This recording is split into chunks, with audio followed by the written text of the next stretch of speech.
We'll get stuck into the new EFL season for you very shortly, but we're going to start this afternoon with transfer news. So much going on, but there is one player dominating the agenda at the moment. It's Alexander Isak, of course.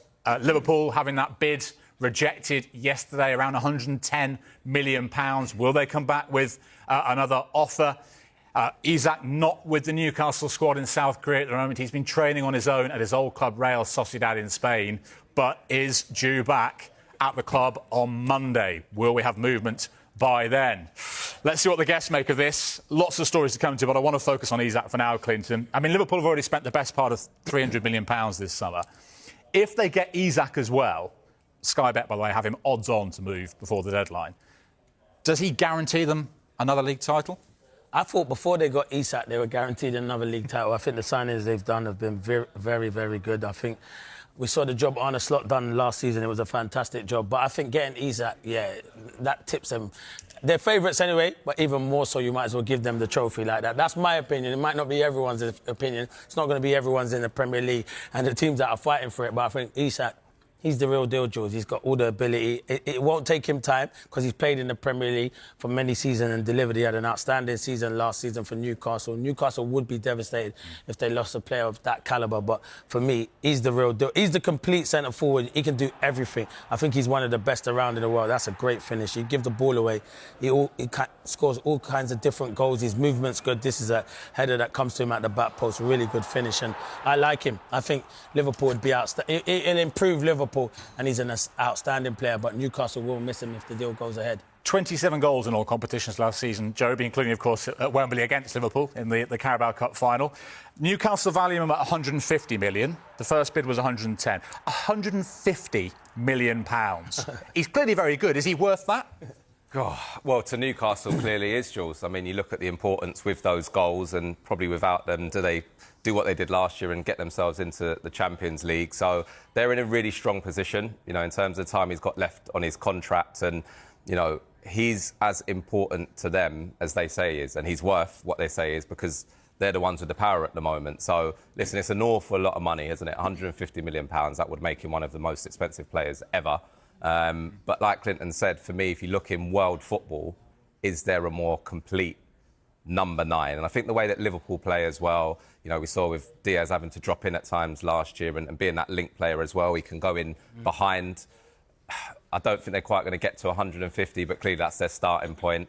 And they can be really, really bullish with that figure. I'm sure the Evertonian on the panel is delighted to see news of Isak arriving at Anfield soon. I mean, Joby said that make him one of the biggest signings of all time. I think he'd be behind Neymar and Mbappe. He'd be third on the all-time transfer list. I mean, do you put him potentially, given he's still mid-20s, in that bracket? I think that's the thing, the fact that he's still mid-20s, he can still get even better. I think the only downside, if there is a downside, is the injury record. But in terms of, you know, the player that he is, exactly the same as what the boys have said.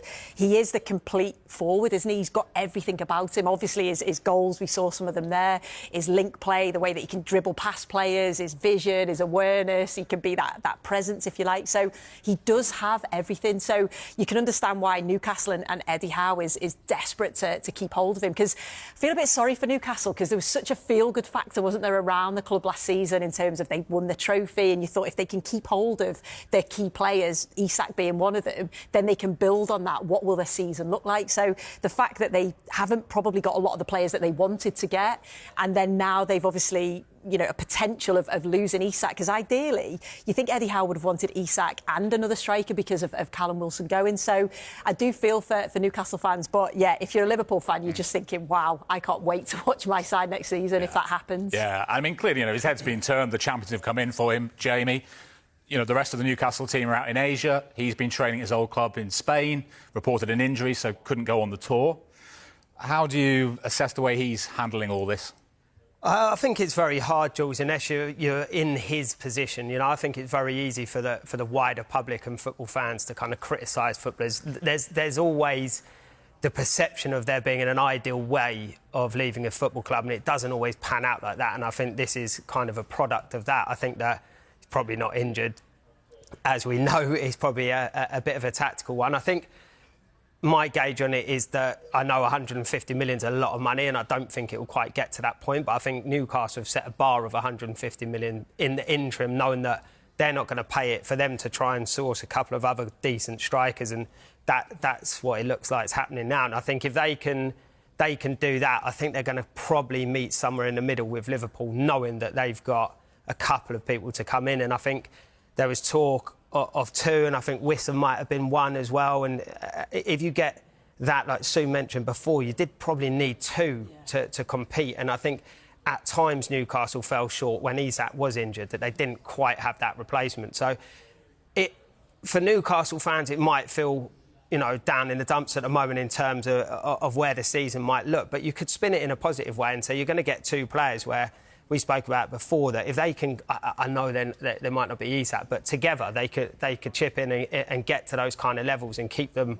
you know, fighting at the top end of the league. So it could end up for a positive in the end for Newcastle. Yeah, because it's so interesting, isn't it, the sort of mood around Newcastle, the positive end to last season, the trophy, the Champions League football again, and yet, you know, now they've struggled to bring players in the summer, it seems. Isak, their main man, could be going. But as Jamie says there, Clinton, Mbappe left PSG, they win the Champions League. Coutinho, a few years ago, all Liverpool fans were panicking when he left, and it was actually the making of them. Could this be Newcastle's Coutinho moment? Oh, I'm not sure. If he goes. See, it's a hard one because Isak's leaving, but Isak's, no disrespect to Newcastle. Newcastle's a big football club. He's going to a better football club, in my eyes, that have better players in Liverpool. So it's a great move for him. You can understand why he wants to go to Liverpool. But at the same point, I'm like what Sue and the lads have said. I feel sorry for Newcastle because you're right, they had a great season. In particular, Eddie Howe, who's done a fantastic job there. I do think Newcastle's recruitment can be better. They've signed Elanga, who I think will be a good signing.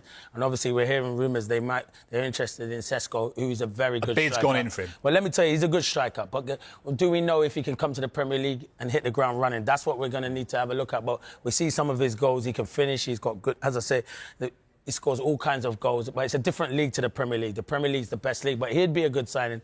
And Jamie made a good point. Wissa is a very good signing, if they can get him. I'm not, Brentford fans, don't shout at the TV. I'm not trying to sell your best players. I know you've lost Mbeumo, but if a club like Newcastle come knocking, not being disrespectful to Brentford, and can offer him Champions League football, as a player, that's what you want to do, play Champions League football. So those two signings, if Newcastle can get it, I know if they lose Isak, they're not Isak kind of replacements, but they brought two in, and they've still made money on him, so it could be good business for them. Yeah, Wissa not involved, by the way, for Brentford in their pre-season game with QPR today, and we wait to see what happens with Sesko. A bid has gone in from Newcastle to RB Leipzig. He's not involved in their game today, just shy of £70 million, which is the sort of figure they were looking for. So that one could accelerate, and once Sesko's in the door, would that therefore open the door for Isak to move from Newcastle? They didn't win a Premier League game without him last season. Newcastle scored just one goal in those 4 matches he was missing as well. And it looks like he might be off. First bid rejected, though, by Newcastle yesterday. By the way, just to let you know, Callum Wilson, who, of course, left Newcastle this summer, has now completed a move to West Ham today. That is done.